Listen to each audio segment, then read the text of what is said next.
More testimonies are coming out of federal court in the trial of Nasi Zubari. Plus, investigations continue for a hit and run that killed a former Ben chief. And today we're expecting more rain and some cooler temperatures. Watching out for you. This is NewsWatch 12 this morning. Good morning. It's good 6 a.m. on this Wednesday. Welcome to NewsWatch 12 this morning. I'm Damon Alvarado. And I'm Brinkley Hill. Let's check in with Stormwatch 12 meteorologist Sarah Kreska. Sarah, it is raining this morning. It wasn't really a shock, but still walking out and seeing rain for the first time in a long time was a little bit of a change. I know, right? Usually we're waking up and it's very dry, or it's sprinklers that you see that are out very wet on the ground. But today, yeah, it was a very nice surprise, even feeling a little bit humid this morning.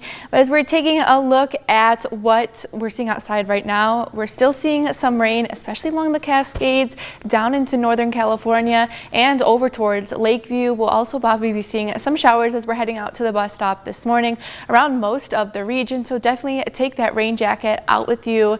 You'll definitely need it for the bus stop this morning. Now today we can expect temperatures to not increase too much. We're going to get into the upper 60s over into Medford, also into Klamath Falls, 61 for our high today, both 3 degrees below average. It's been quite some time since we've been back below temperatures. Finally feeling like fall, very exciting.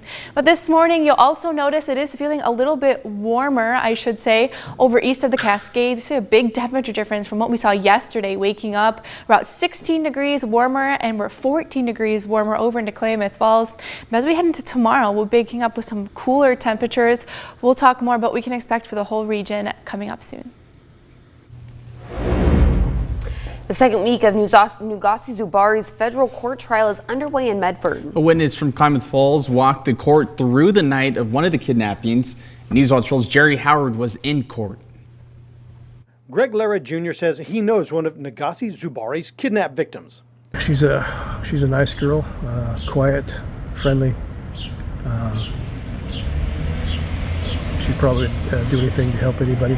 Lara also says she told him Zubari used a gun and handcuffs to subdue her and take her to a cinder block cell in his Klamath Falls garage. What do you know about that? I was told it was inside the mayor's house.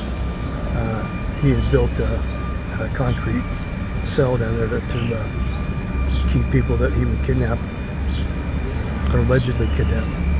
That account parallels an account by a Seattle woman who says Zubari kidnapped and raped her.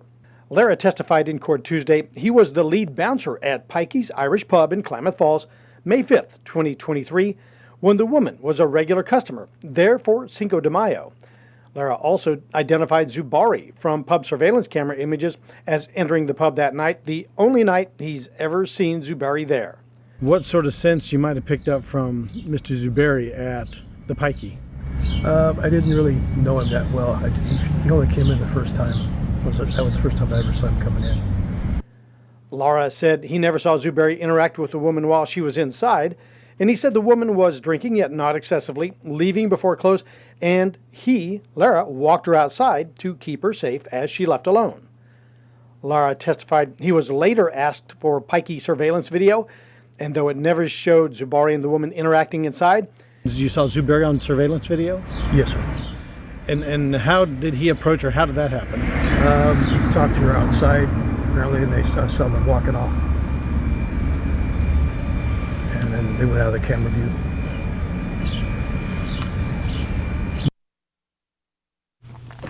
The 30-year-old Klamath Falls man has pleaded not guilty to federal criminal charges that include 2 counts of kidnapping, 1 count of transportation for criminal sexual activity, 4 counts of felon possessing weapons or ammunition, and attempted escape. He's accused of kidnapping a Seattle and Klamath Falls woman and holding them captive in a homemade concrete block cell in his garage.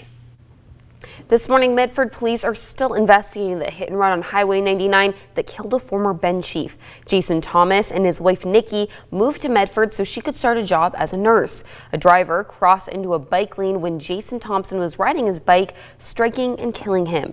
An arrest has not been made yet in this incident. MPD told NewsWatch 12 that the investigation is still ongoing and could take a few more weeks.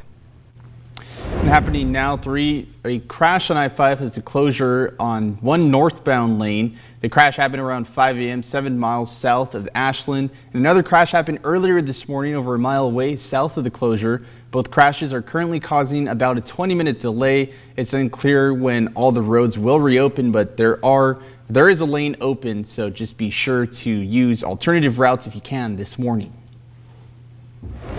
And moving into a money alert, more than $4.5 million is coming to Talent for a housing project.